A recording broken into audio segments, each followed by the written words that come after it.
Welcome students, very short process, একদম সহজ করে ভাবো। Class chemical kinetics class 1 first class, এটা most important chapter chemical kinetics. মানে এখানে কোনো রিঅ্যাকশনের রেট নিয়ে আলোচনা হবে, বিক্রিয়ার গতি নিয়ে। তো তোমাকে প্রথম জানতে হবে রিঅ্যাকশন রেট কি, বিক্রিয়ার হার বলতে আমরা কি বুঝি, তাই না? বিক্রিয়ার হার বা রিঅ্যাকশন রেট মানে কি বলছে? Concentration change by time change, মানে গাঢ়ত্ব পরিবর্তন বাই সময় পরিবর্তন। দেখো আমি একটা রিঅ্যাকশন লিখছি, ধরো এ থেকে বি হচ্ছে একটা রিঅ্যাকশন। তুমি ধরো একদম জিরো টাইমে এর কনসেন্ট্রেশনটা 100 নিলে, বি তখন 0 ছিল। 5 মিনিট পর দেখা গেল এটা 80 কনসেন্ট্রেশন হয়েছে, এটা 20 কনসেন্ট্রেশন হয়েছে। তাহলে বলো এর কনসেন্ট্রেশন চেঞ্জটা আমরা কি লিখতে পারি? A2 মাইনাস A1, টাইম চেঞ্জটা T2 মাইনাস T1। বি এর concentration change B2 minus B1, time change T2 minus T1। আচ্ছা এটা করছি, এটা মানে সবচেয়ে ফাইনাল কনসেন্ট্রেশন অফ এ, এটা final initial concentration of A. Final concentration of A মানে কত? 80। তাহলে 80 মাইনাস A1 কত? 100 বাই টাইমটা কত? 5 মাইনাস 0, 5 মাইনাস 0। B2 মানে final concentration of B 20 minus initial concentration 0, time change 5 minus 0। ভালো করে দেখো দুটো ইকুয়াল হচ্ছে কি?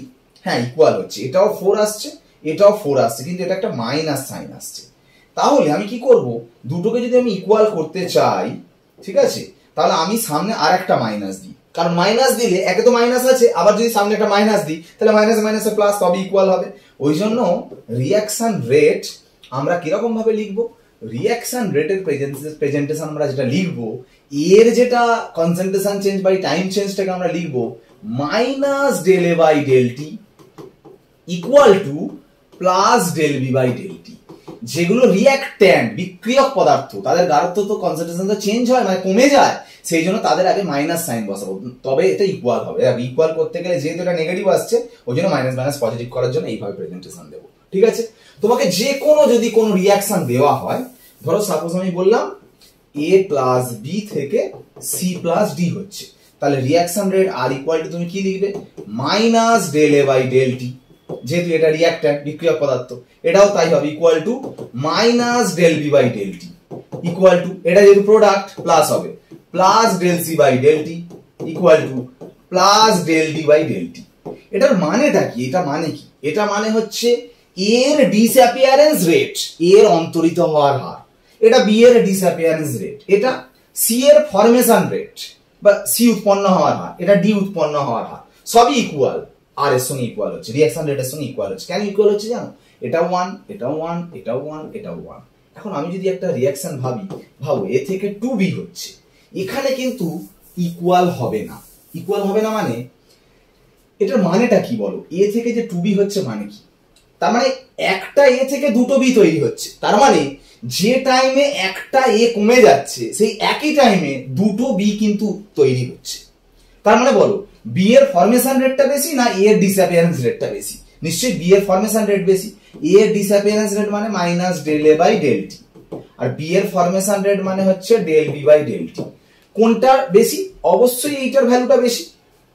তার মানে আমি যদি ইকুয়াল করতে চাই, দেখো এটাকে যদি আমি ইকুয়াল করতে চাই, এর ভ্যালু তো বেশি, তাহলে এর ভ্যালু যেহেতু বেশি আমি কি করব?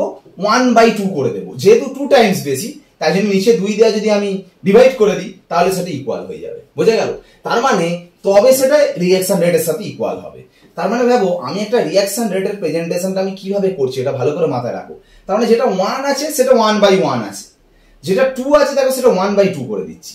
এটা ছোট রিঅ্যাকশন বলে তাই। আমরা যদি একটা বড় রিঅ্যাকশন দেখাই, সাপোজ আমি কি বুঝতে পারলাম যে ধরো 3a প্লাস 4b থেকে 5c প্লাস 2d হয়েছে, ঠিক আছে? আমি তার মানে রিঅ্যাকশন রেটটা একদম শর্ট প্রসেস ভালো করে মনে রাখো, এইভাবে তোমাকে করতে হবে। 3 আছে মানে 1/3 minus del A by del T equal to 4 আছে মানে 1/4 minus del B by del T equal to 1/5 del C by del T equal to 1/2, 2 আছে বলে del D by del T. ঠিক আছে? এইভাবে আমাকে কিন্তু ভাবতে হবে। তার মানে এই যে কনসেপ্টটা যে 4 আছে বলে 1/4, 3 বলে 1/3, 5 মানে 1/5, এটা আমরা প্রুফ করলাম, তাই না? তো আমরা একটা জিনিস ভাবতে হবে কিরকম ভাবে এখান থেকে একটা নিউমেরিক্যালস আসে। দেখো ধরো আমাকে একটা কোয়েশ্চেন দিল 3a প্লাস 2b থেকে ধরো 4c হলো। আমাকে সাপোজ কোয়েশ্চেন দিল যে ডিসঅ্যাপিয়ারেন্স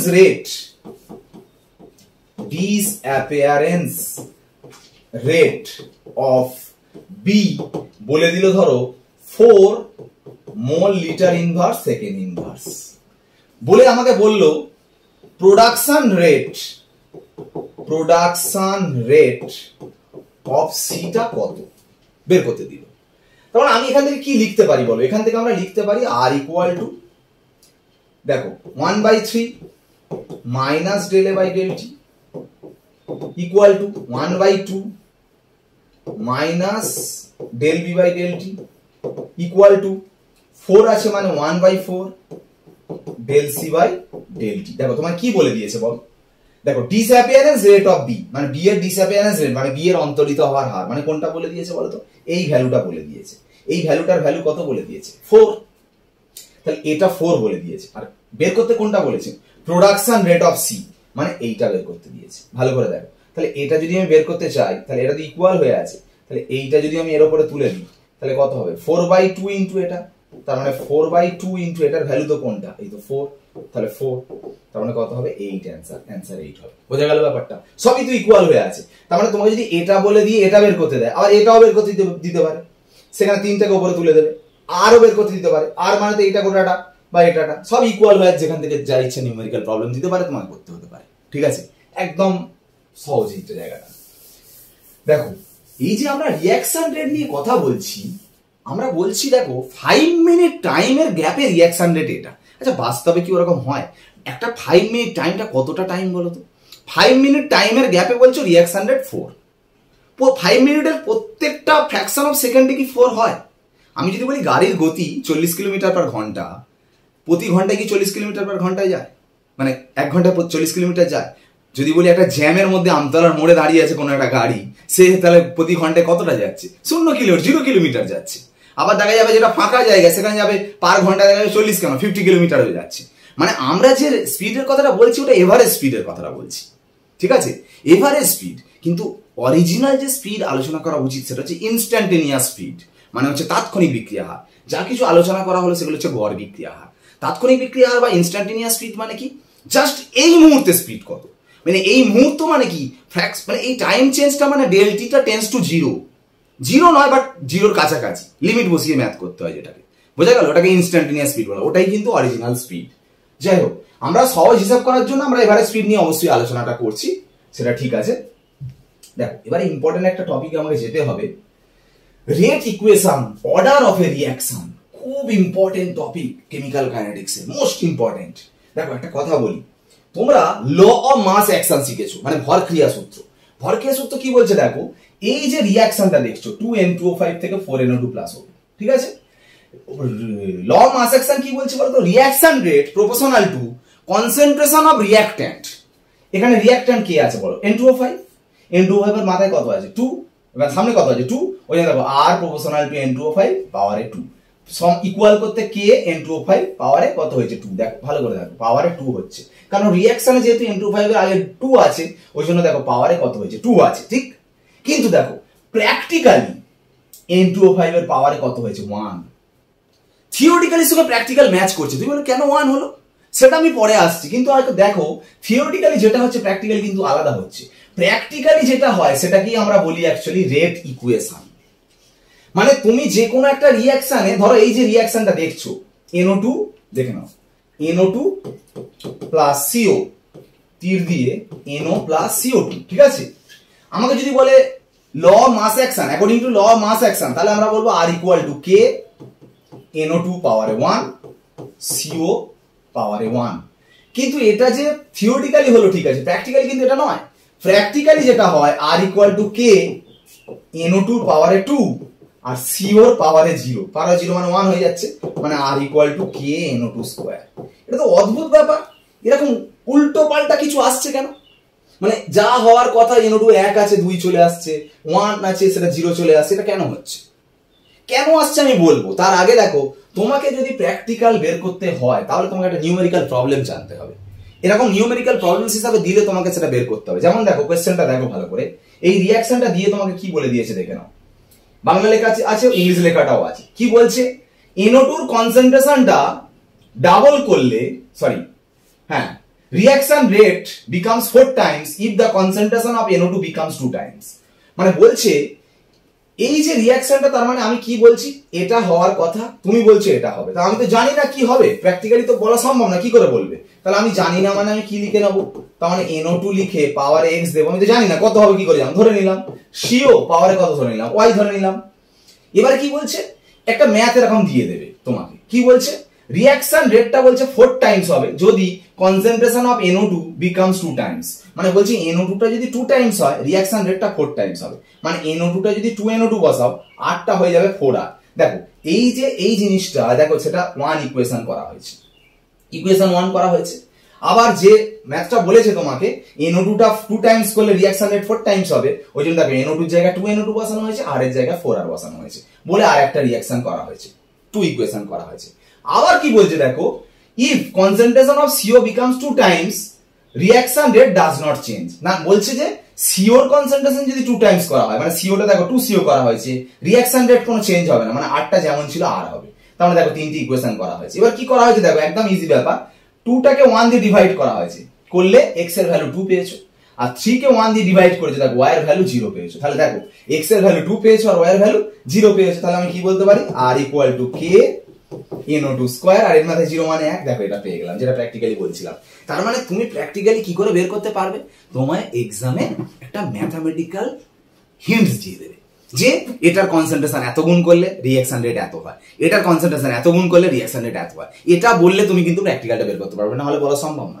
কিন্তু তবু তোমার একটা জানার আগ্রহ চলে আসছে, কেন এমন হয়। দেখো কেন এমন হয় যদি বলো, বাস্তবে এই রিঅ্যাকশনটা অরিজিনালি এইভাবে হয় না।